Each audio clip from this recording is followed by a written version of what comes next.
नेहरू जी ने शुरू किया, इंदिरा जी ने आगे बढ़ाया और राजीव जी ने भी उसको ताकत दी, खाद पानी देने का काम किया। क्यों?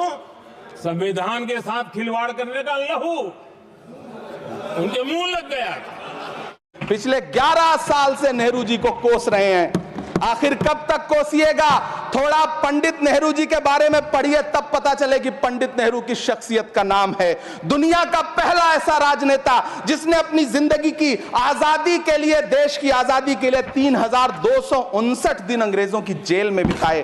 पंडित नेहरू एक ऐसे महान शख्स जिनके पिता पंडित मोतीलाल नेहरू, जिनकी बहन विजय लक्ष्मी पंडित, जिनके बहनोई पंडित रंजीत सीताराम, जिनकी बेटी इंदिरा गांधी, जिनके दामाद फिरोज गांधी, सब ने अंग्रेजों से लड़ते हुए स्वतंत्रता आंदोलन में जेल काटी।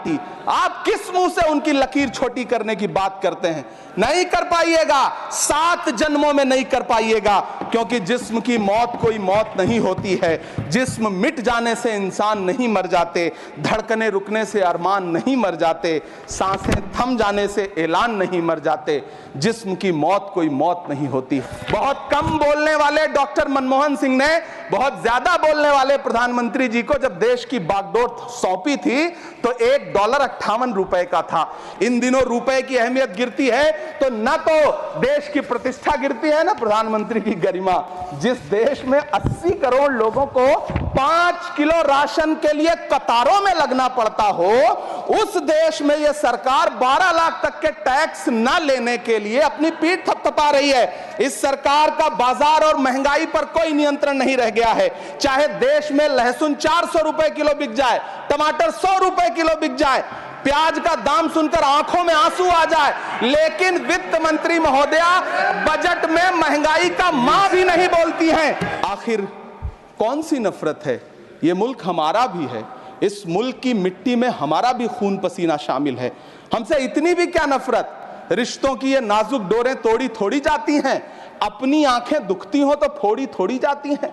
सभापति महोदय, मैं तो वित्त मंत्री जी से पूछना चाहता हूं आपके माध्यम से कि शायद आपको पता ही नहीं है कि गृहस्थी चलाने वाली एक गृहिणी की मुश्किलें क्या क्या होती हैं। आपने कभी सोचा भी नहीं होगा कि जब वो किचन में सब्जी बनाने के लिए कढ़ाई में तेल डालती है तो उसके साथ उसके आंसू भी गिरते हैं। सभापति महोदय, शायद उन्हें पता भी ना हो कि एक छोटी सी गाड़ी और एक छोटे से फ्लैट का EMI भरने के बाद इस देश का एक गरीब इंसान जब अपने बच्चों की फीस भरने के बारे में सोचता है तो उसे कितनी खुशियों का गला घोंटना पड़ता है। शायद उनको पता भी नहीं है कि फसल बेच करके बिटिया की शादी का सपना सजाने वाला किसान जब अपनी फसल बर्बाद देखता है तो कितनी रातें सो भी नहीं पाता है। सभापति महोदय, शायद वो कभी इस पीड़ा को समझ ही नहीं पाएंगी कि परिवार के किसी एक सदस्य को कैंसर जैसी बीमारी हो जाए तो घर और जमीनें गिरवी रख उठती हैं, लेकिन इलाज नहीं हो पाता। हुकूमत इस कदर आवाम पर एहसान करती है, ये आंखें छीनती है और चश्मे दान करती है।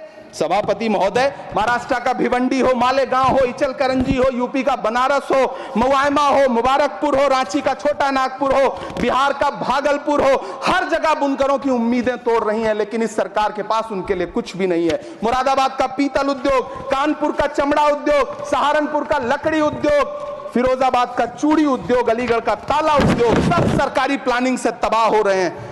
इन तमाम के बीच सरकारी सपोर्ट से बस एक उद्योग फल फूल रहा है, नोएडा का नफरत उद्योग। सभापति महोदय, जिस देश में 40 से 45% मेडिकल फैकल्टी की सीट खाली हो, वहां बजट में 75,000 नए मेडिकल सीट्स का ऐलान हो रहा है।